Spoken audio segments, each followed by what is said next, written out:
Susan Cingari here with author and UFC creator Art Davie. The book is called Is This Legal? Thanks for taking the time to speak with me today, Art. How are you doing today? Susan, it's great to be here with you, and this has been a particularly good week. Good. Art, you have a rich history. You're an entrepreneur, an advertising executive, a former Marine. I want to encourage everybody, by the way, new MMA fans and old MMA fans, to read the book. I read it this week. It was fascinating. A rich history of MMA. How did you get the idea to start the UFC then? You know, I tell the story, Susan, in the book that I was an amateur boxer, not a very good one, but I had been taken down on the beach by a friend of a friend, a wrestler. And suddenly I realized that whatever I was doing in the gym, throwing jabs and right crosses and left hooks, wasn't all you needed to know about getting on with somebody who also had some skills. So that put the idea in my head. Mm-hmm. And later on, when I was in the Marines, it was a topic that constantly came up for discussion when you got a couple of guys sitting around shooting the bull. Could Muhammad Ali have beaten Bruce Lee? Could Jack Dempsey have beaten, Strangler Lewis? So this kind of a topic, when you realized a lot of guys were into it, planted a bug in my head. Years later, I'm in the advertising agency business. We had a beer client, my boss's client, and they said, come up with some great new ideas. And I thought, hey, how about a combat sport with basically no rules going all the way back to pancration in ancient Greece? And, I wrote it up, I did this presentation, and they looked at it and said, look, it's a great idea, pass, fail, and all I had now was this huge file folder with this wonderful ideas, and in the file folder was an article about the Gracies in Playboy magazine, back in September '89. And that article said that the toughest man in America lived in Torrance, California. My next gig in advertising brought me to Torrance. Before you know it, I'm walking in his school, finally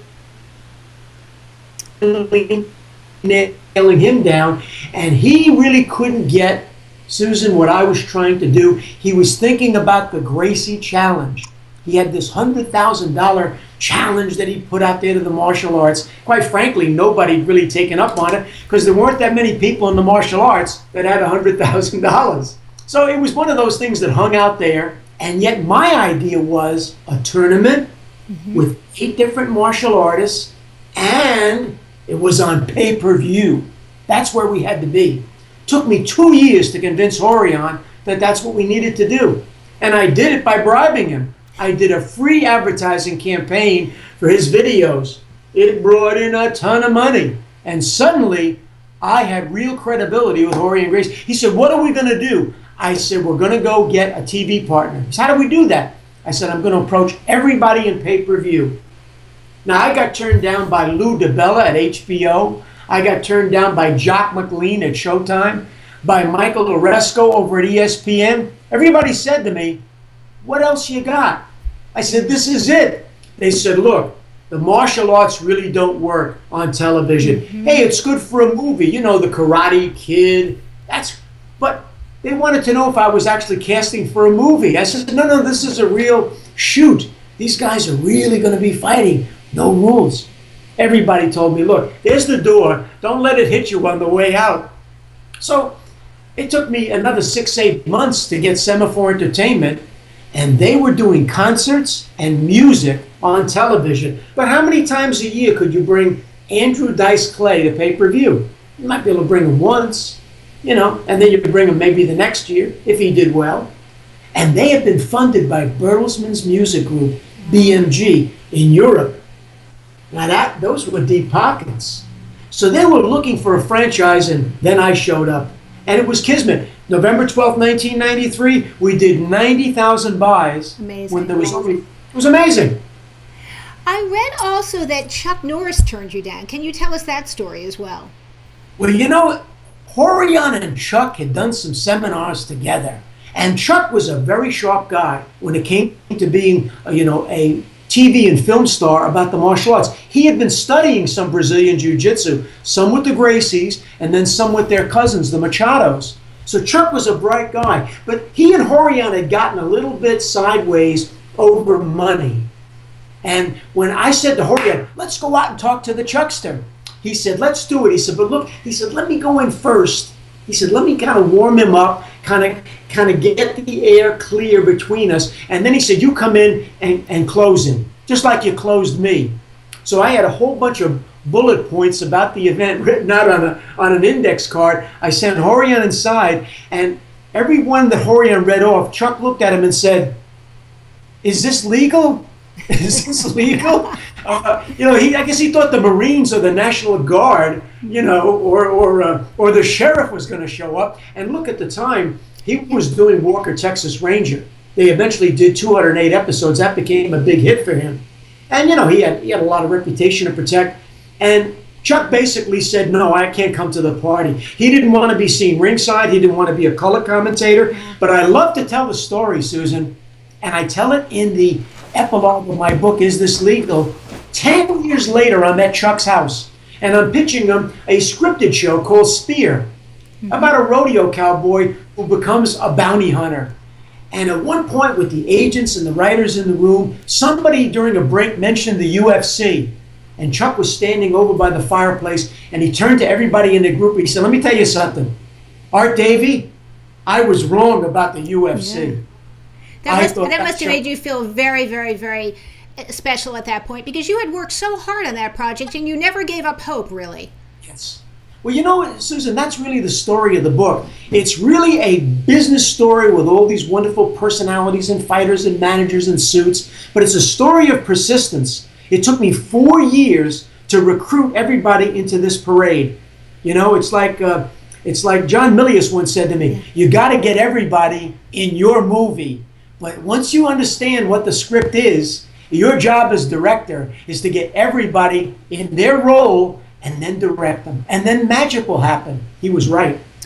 How important was it, looking back, to have the Gracie family involved? I guess what I'm asking you is, do you think you could have done it without the Gracie family? I give full credit to having the Gracie family part of this. Look, there were a lot of martial artists at the time that were talking about what they did was invincible in the magazines. And by the way, I went to Jim Coleman at Black Belt, and he said, look, what you're doing is dirty fighting. So in all fairness, having the Gracies who were willing to get down and roll and grapple and compete, fight with guys that would come into the school, not for 100,000, but they did their honor, was a great tool for me, because it allowed me, I wasn't a black belt. I wasn't a black belt in anything. I was maybe a black belt in marketing. So it allowed me then to go call on other people in the martial arts, and I called on 38 different organizations, and most of them said to me, oh no, are you casting for a movie? I got a guy we can put in a movie about. I said, no, this is a real fight. Oh, so we're not going to do that. We've been talking about that for years, but nobody's ever done it. So the Gracies were an essential component, and I give full credit to that family who had been doing it in Brazil for a generation or two. Big plus in my pocket when I went out to go pitch it. As a business owner myself, I found it interesting in the negotiations with SEG. You sort of implied at some point that you had the TV deal, but you didn't. And I thought it took a lot of balls. So I wanted you to comment on that, because was that really, how did you do that? Explain that to me. That's really a good question and a good point in the book. Because as I point out in the book, we began negotiating right after I met them in New York in April of '93. But we didn't sign that agreement, which morphed from 4 pages to 28 pages by the night of the event. And quite frankly, look, those guys were very professional and experienced in pay-per-view, concert promotion, event promotion. They had done Jimmy Connors versus Martina Navratilova. They had brought the judge to pay-per-view, Andrew Dice Clay, Bruce Springsteen. So I was dealing with some very sophisticated, bright show business people. I was an ad guy. And I got to tell you, for me, I had to keep my guard up and keep my jabs going, because Bob Morowitz and his brother David, who was his attorney, were very smart guys. And at one point, I guess we were playing a little poker. I had implied that I still hadn't really, I hadn't killed any deal with ESPN or Prime Ticket, So I was always kind of playing a poker game with them. And it really came down to the night of the event, when finally that day, Campbell McLaren had said to me, you got to sign this agreement. we can't put this show on pay-per-view unless there's a signed agreement. So you got to sign this thing today. Once I understood that, and I tell the story in the book, in the last chapter before the fights, there are no rules. That I sat there with a single malt scotch and I lit up a Cuban cigar. I had my PA, Ethan Milius, John Milius' son, helping me. And I sat down there in a conference call with Bob Marowitz in New York, because he didn't come to the first event, and his brother David in his house, Campbell McLaren there in the hotel, my attorney Don Moss in Burbank, and we just sat there and we did about an hour and a half on the phone, back and forth and back, because what I wanted them to do was to pay for all the talent costs, not only the bonuses or the appearance fees, but the purse, starting with the UFC too. And we went round and round. We was throwing punches and back and jab. Finally, Bob threw up his hands. He said, look, he said, if that's what you want, if that's what's going to make this deal, all right, you win. And I had gotten what I wanted. Good for you. So it worked out in your favor. That I don't know if I could have pulled that off. I think I might have caved too early if I was in your situation. So I admire you for that. That takes a lot of tenacity. Do you regret selling out after UFC 5 then? You know, people have asked me that question. They say, do you have any regrets? You know, life is funny. Life is hills and valleys.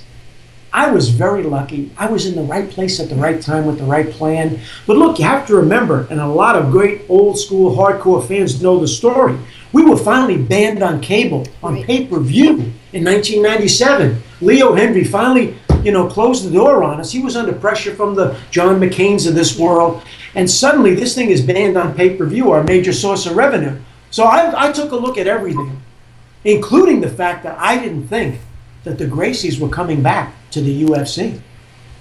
And I made the decision that we needed to sell. Getting out on top before the door closed was probably the right thing to do.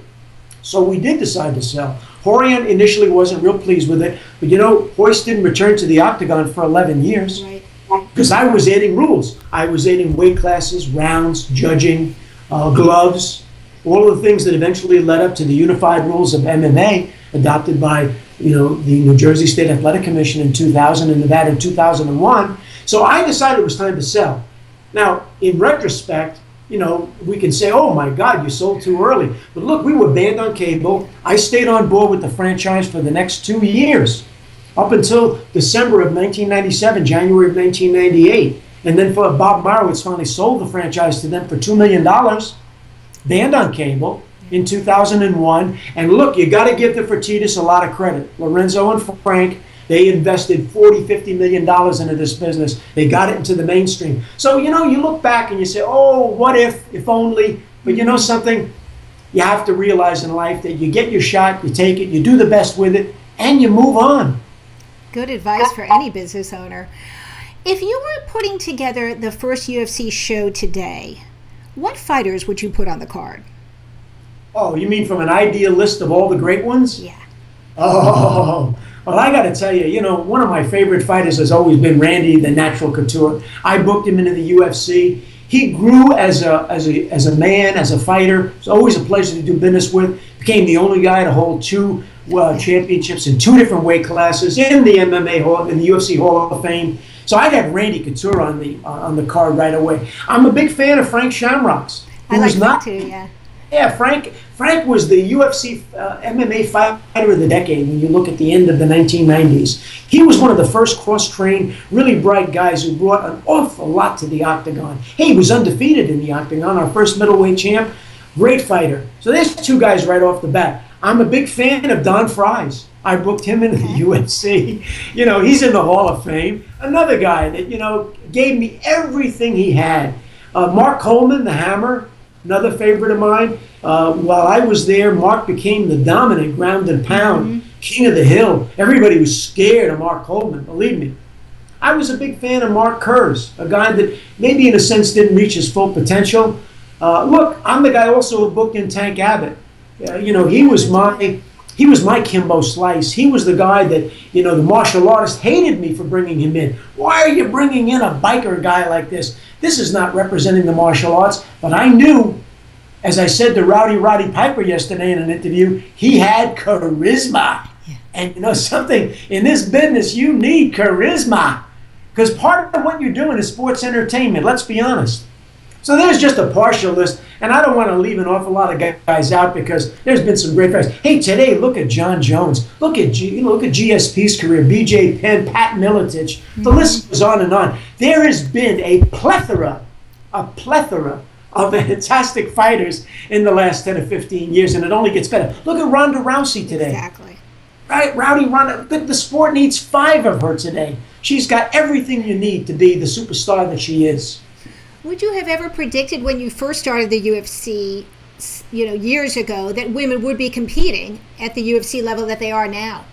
Well, first of all, back in the day, under such pressure that we were under from the politicians and the media, I didn't anticipate putting women in. I figured this would make us even more of a pariah. So there was no talk about it at the time. I had a few, possible candidates at the time. Darren Harvey, my old buddy, was representing Lucia Riker, who was a great kick fighter. And later on, of course, he represented Ronda. At one time, he represented Bas Rutten. And we, had a few discussions about it. But, it was too preliminary, too early on, Susan, and it really wasn't the right time. But look, when the opportunity for Dana and Lorenzo and Frank finally presented itself to bring women in, I give them a lot of credit themselves for crossing that line and understanding that it was long overdue. And we have only seen the beginning of women in MMA. I'm very pleased to be able to give a pioneering award to Susan Knapp this December 6th at the Riviera Hotel in Las Vegas for her work as a pioneer in establishing the Invicta Fighting Championships out of Kansas City. I think we've only seen the beginning of what women's MMA is going to become. I think it's a very important thing because I think it's important as well because it builds self-esteem in women. So I'm excited for that as well. And I think it creates positive role models for women with that whole aspect of bullying as well. So I encourage that. I didn't know Shannon was getting an award. Congratulations to Shannon. I'll have to interview her on that. Tell me 3 things no one knows about you. Well, I guess one of the things that they don't know is that I have a blue belt in jiu-jitsu. Okay. And my instructor had a rough time with Eddie Bravo, who I did a podcast back on the 24th of August. But he actually broke my ribs with boxing gloves, trying to teach me how to avoid, a right hook to the ribs. And that's a fact that people don't know about me. I also think that probably a lot of people don't know that I was in the Marines and served and received a commendation with a Combat V for my service of 11 months and 9 days in the Republic of Vietnam back in 69 and 1970.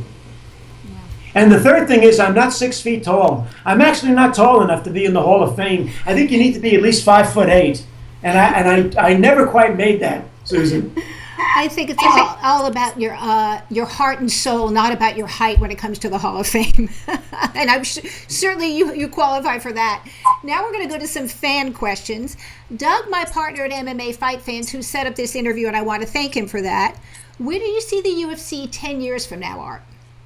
Well, I said something recently in a tweet that, it could be possibly in the next 10 years, the UFC is competing with a big promotion out of Asia, fighting for world MMA domination. I'm old enough to remember that General Motors was one of the biggest car company in the world, and today Toyota is the biggest car company in the world. So things change, and the franchise that I was involved in creating and being one of the founders certainly is on top of the world today. But we're going to see an awful lot of people coming into MMA from India, from China in the future. And, I anticipate that the UFC will still be, if not the number 1 brand, certainly number 2 or number 3. But it wouldn't shock me if also that they continue, like an Apple or a Microsoft, to stay right on top of the food chain. So you don't think that then, from your perspective, as an MMA pioneer, do you ever think that Bellator or WSOF will ever catch up to where the UFC is? Well, that's a very difficult question. And in advertising, a lot of us were big devotees of a book called Positioning, written by Trout and Rees. And they talk about the power of being number 1, of getting into the market first and creating the genre. And in warfare, you never attack the leader from a front position. You have to attack him from the side or from a guerrilla warfare standpoint. So the UFC enjoys an envied position in the unassailable top spot. Now, it's possible to dethrone the number one, but let me tell you something. It takes an incredible plan, a lot of luck, a lot of money, a lot of capital. You put your finger right on the situation. Yes, indeed. Yeah. Doug from MMA Fight Fans also has another question to ask you. Who was your biggest influence as a business pro? You know, there's an individual who was a big influence on me. In fact, I found a document. His name was Byron Eichen. He was a venture capitalist in Southern California, and he established the companies IVAC, IMED, Prox, a lot of high-tech companies. And he was an incredible influence. He taught me a lot about how to analyze the situation, market, analyze a company within a company. He used to say, find out what a man or woman really wants to do every day, really, what they enjoy doing. Because in the job to be, in the job to come, that's what they're going to gravitate to. They may tell you that they like to do this and that, but you'll find that they're really a person that needs to be on the phone or just talking to customers. So Myron gave me an incredible template to understand a lot of things in business. We used to call him Doc Savage, the man of bronze. He was a superhero. Wow. One final question from Doug at MMA Fight Fans. The UFC Hall of Fame, do you think the UFC is judgmental on who makes it in rather than actually putting fighters in accordance to their contributions? Examples, Bas Rutten, Frank Shamrock. Why are they not in the UFC Hall of Fame? Well, you know, that's a really good point, and I don't want to be, shooting from the hip and saying automatically that this is the issue, but I think that any fan who points out that Bas Rutten and Frank Shamrock are not in the UFC Hall of Fame, that's either an error by omission or maybe an error by design, and I can't answer which one, but I could certainly say that I'll be happy for the day when both of those individuals are wearing that crown. Julian Earl Edit Victorious wants to know, did Zane Frazier's history with Frank Dukes factor in him being picked for UFC 1? You know, it really wasn't a factor at all. Frank Dukes, I had an article from an LA staff writer in my files, which I still have, in which he had questioned the legitimacy of Dukes' claims about this tournament that he was involved in the Caribbean and his championship within it. And he never approached me. I've never spoken to Frank Dukes ever, either in person or on phone. So I wasn't particularly influenced by hearing from Zane Frazier at the United States Martial Arts Trade Show in Burbank, and I believe this was March of '93, that he and Frank had gotten into a brawl over at the Century Plaza Hotel near LAX, and that he apparently had kicked Frank's butt. Quite frankly, what really influenced me with putting in Zane Frazier was his kickboxing credentials and the endorsement that he had from Frank Trejo. Trejo said to me, Art, this guy can punch. And he's a legitimate super heavyweight kick fighter. This guy is a serious candidate for you. And more than anything, that was the factor. Really had nothing much to do with Frank Dukes. I couldn't verify whether that was just a shoving match at a hotel or not. Congratulations on being inducted into the 2014 Legends Hall of Fame. What does this honor mean to you? You know, it's really a big thrill for me because, as I pointed out in one posting that I made, to be included with those real tough guys, the guys who earned their plaudits and their accolades in a ring or a cage, to be included with those guys who earned their bones the hard way, it's pretty much of a thrill for me. And of course, to be there at the same time and enjoying this honor with my good friend Big John McCarthy is really a double thrill. Also, my good buddy and my editing partner on the Is This Legal, the book, Sean Wheelock, the play-by-play man for Bellator, is going to be presenting me with this honor, with this ring. So it's going to be really a wonderful night. Frank Shamrock will be there, Jens Pulver, my good buddy, the fight professor, Stephen Quadros. It's going to be like old home week. I'm really looking forward to it, Susan. Sort of like the Monsters Ball all over again? Yes, indeed. Yes, indeed. How would you like to be remembered, Art? I'd like to be remembered as a pioneer, because that's what I was. I was a guy who was willing to go out to the edge where nobody was and to be able to make something happen. I used to be able to go into the Torrance Library, research something, and then get back on the phone and sell it. And I did that all alone. And that's what I do. I had done it once before. I've done it since then. And that's what my greatest skill is deciding that there's an area that can be developed. And for me to go out and cultivate it and plant the seeds and build a town. Later on, somebody may come along and make a city out of it, but that's not really what I do. But somebody's got to go out there into the wilderness, and that's my nature, and that's my destiny. That's what I do. Anything else you would like to add today, Art? I just like to say this. If anybody wants to know who the players were, how it all came together, and what were all of the dramas that went into making the UFC happen, pick up my book, Is This Legal? The Inside Story of the First UFC, from the man who created it, me, Art Davie. It's out there on Amazon. You can get it at Barnes & Noble and many other places where books are sold. And if you're an MMA fan, to find out how this all began will help you enjoy the sport a bit better, because everything was there in that initial big bang. I couldn't agree more. I do want to encourage all fans of MMA, new and old, to pick up the book, Is This Legal? It's not only a history of the MMA, but it is a great testimony to one man's courage and determination to follow through on making his idea into a reality. Art Davie, thank you so much for your interview. I wish you good luck, and congratulations on being inducted into the Legends MMA Hall of Fame.